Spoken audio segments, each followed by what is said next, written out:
have a lot of friends in the Air Force. I won't criticize my friends. But the superior, their psyops, I will criticize. Why do they do this? It's beyond my comprehension. They don't have to do this. The people want to know the truth. The young kids want to know the truth. Give them the truth. So that's the answer. These are another intelligence. They're ahead of us. They've proven it. In one simple reason. They can fly in space and we can't. So it boils down to that simple. How are you going to overcome that? We don't know anything about how. So we got to start with what we know. The little we know is the greatest gift they gave us, not the hardware.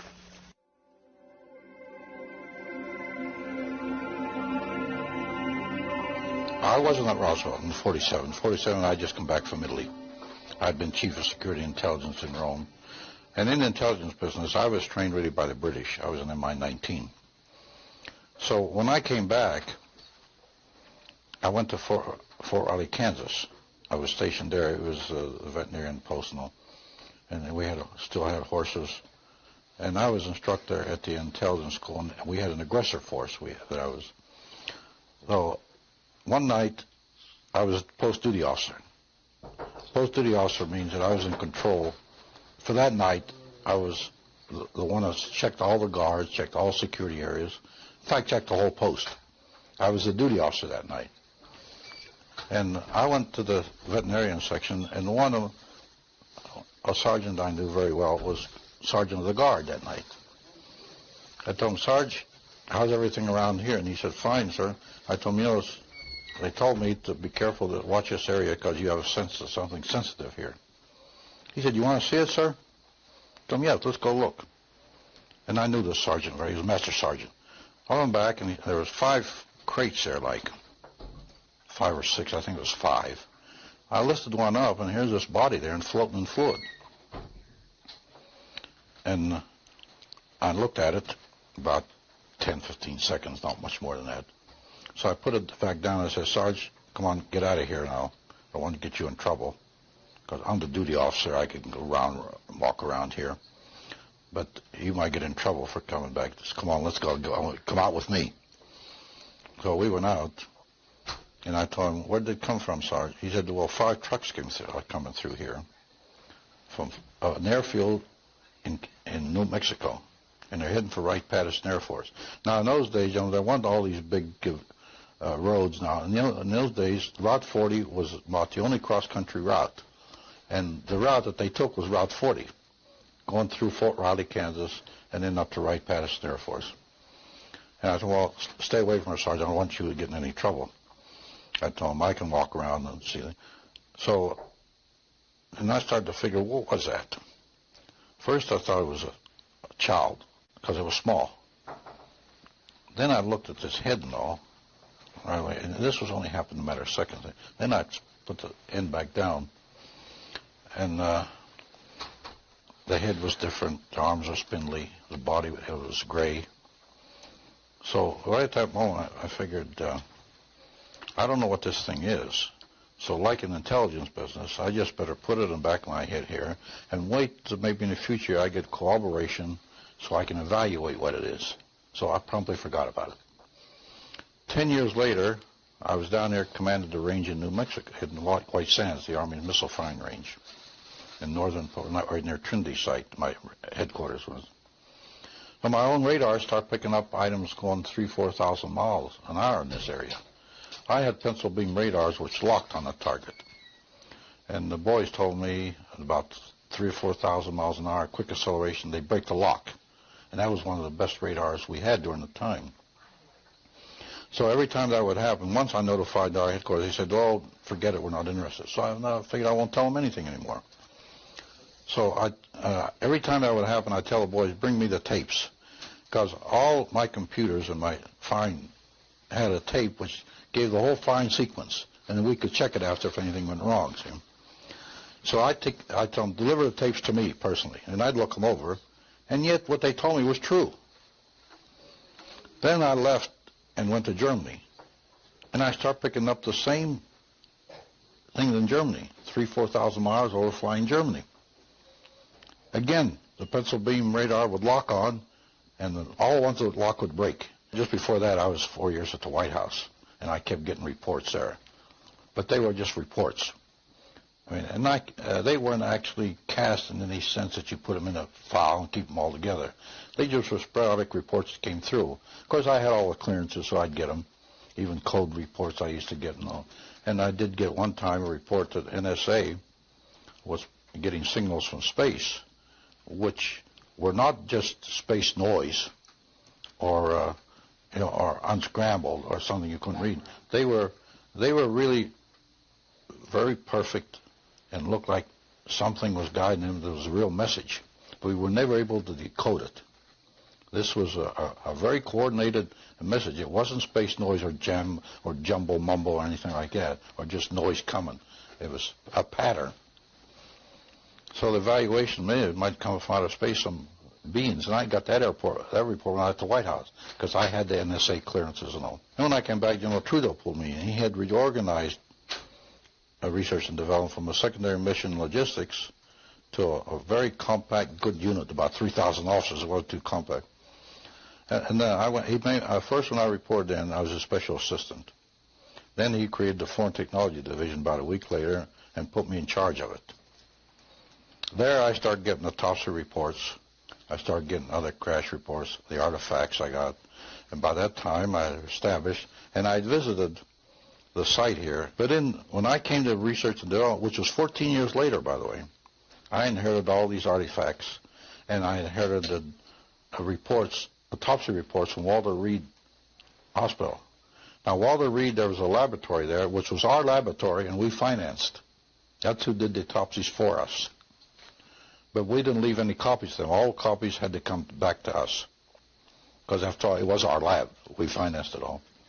So there I started getting indication, proof that a crash really happened here.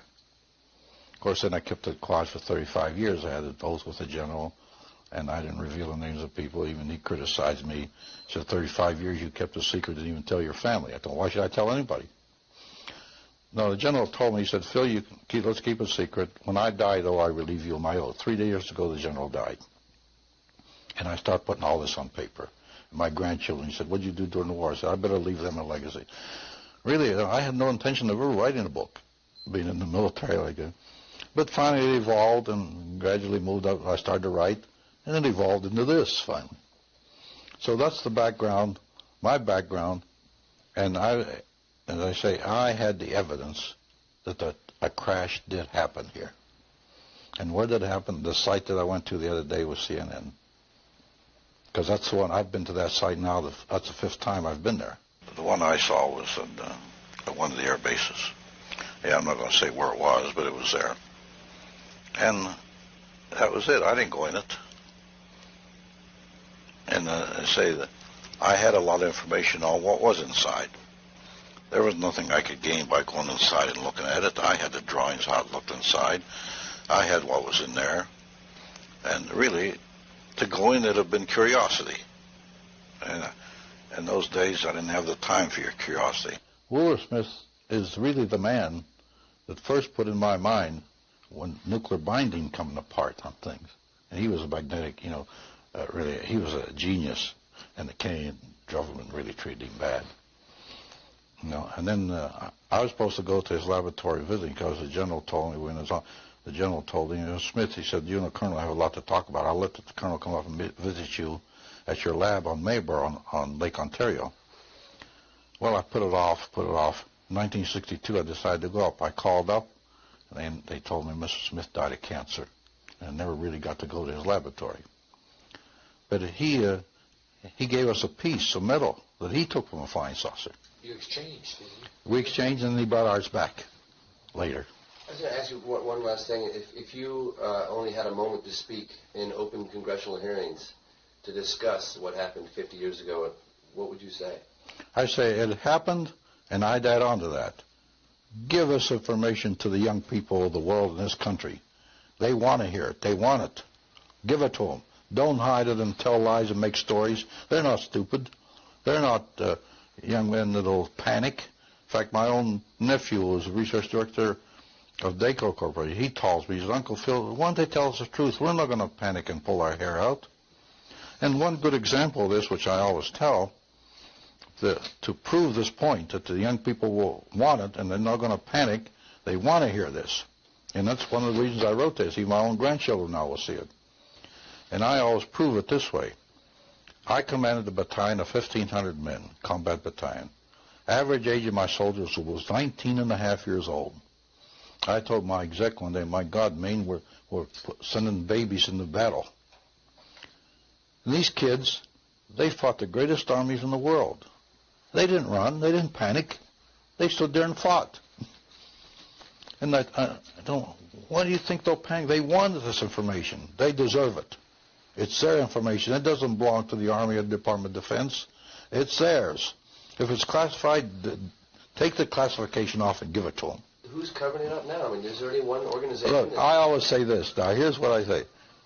The government is so big and so vast that if you leave it alone, it'll cover itself up. When I testified in front of missing prisoners of war in front of Congress, the Senate, and later, not too long ago, in front of the House. And they asked me a question like this, and I told them, look, it amazes me when a Scowcroft, a General Scowcroft, and a Kissinger can come up here in front of you, gentlemen, and say there's no information there. I sent it myself from Tokyo over teleconference over a 2-year period. How can I say that? And all the families were sitting there, and they wanted to hear that, see. Later on, we searched for it, we found it. It had fallen through the cracks. The politicians didn't care. They want their own little bailiwick, their own little ego, and do their own little job and get in the newspapers. If a prisoner of war missing from families, they don't care. And I brought this out when I testified. And the cover-up happens like that sometimes with nobody doing anything. It'll cover itself up and fall through the cracks, as I put it. And we never trusted CIA because in my day, Stalin gave orders to get to this information that came out of Roswell to some of his top scientists and agents. That order went out. And we knew that in the special intelligence that I was in the Pentagon, which is very closely held. KGB trying to penetrate that, but they never did. And we knew that Stalin, they send agents out all over this area here to try to get information on Roswell. And yet we stood back like fools and said it didn't exist. It was a weather balloon. They didn't think it was a weather balloon. Countries in Europe are taking this very serious. They're not like us here. They're not going to put out stories that there were dummies came out of the air or people with big heads. Those people are a little more serious about this than we are. But around here, I'm even surprised to see the reaction from these people. Because somebody like me has never been out like this, and after being in the military, you don't go out and give interviews and write books and things like that. Because when we gave the information out, we gave it out and insisted they take the patents. But also we put a little bit of a requirement on there. Requirement, feed it back to us for the competitive edge of the Army. Take the patents, make all the money you want, but give it to the American people and give it to the world. The Japanese, they interviewed me, and I told them when we put the integrated circuit out, we also gave it to you. I've testified in front of 6 congressional committees.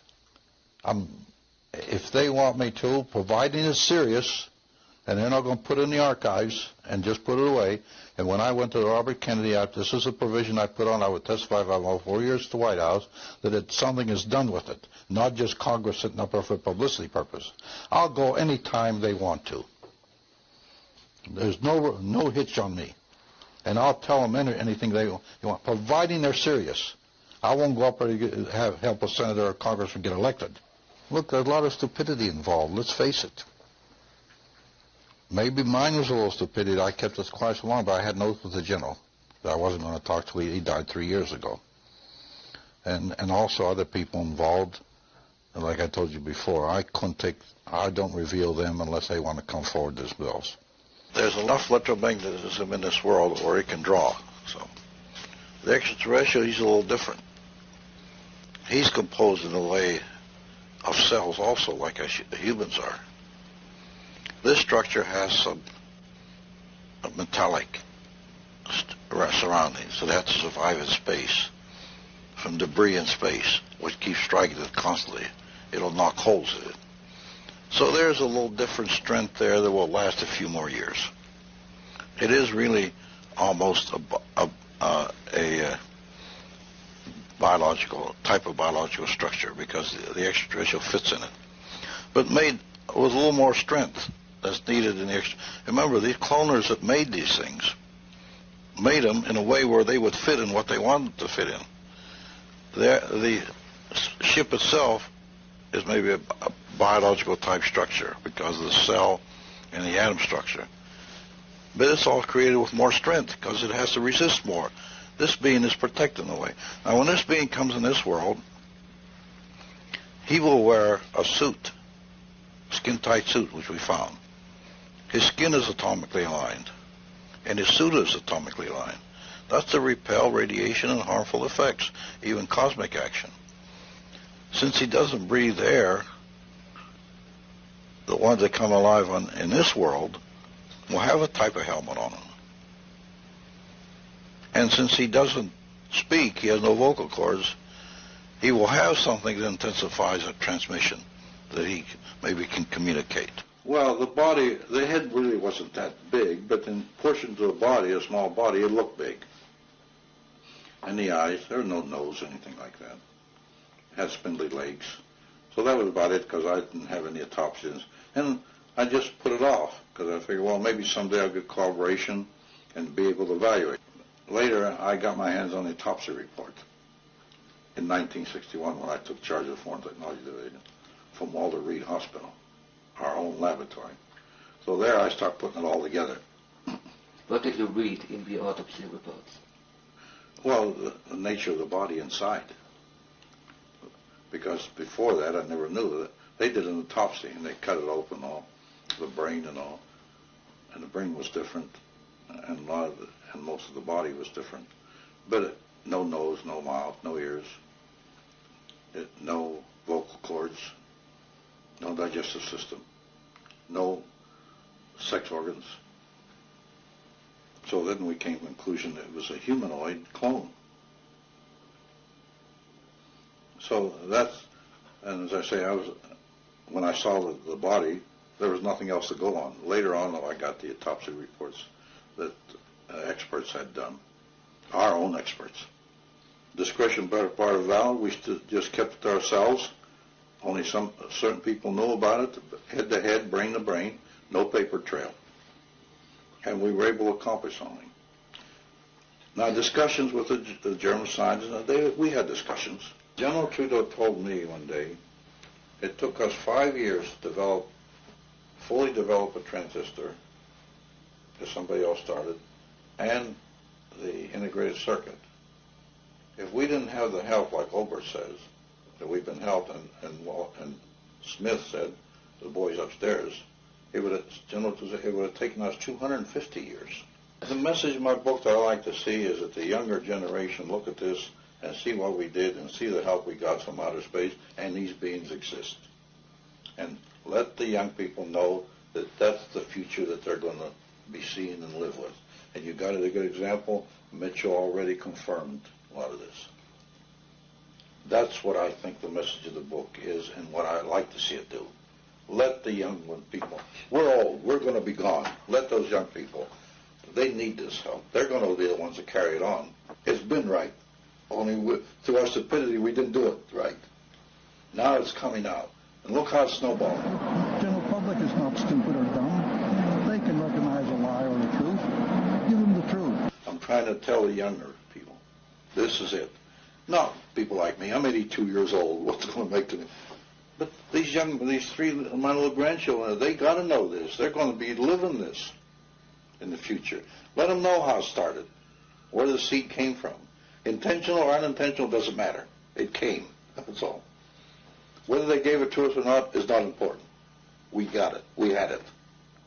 Whether they gave it to us intentionally or it was a mistake or something, that doesn't matter.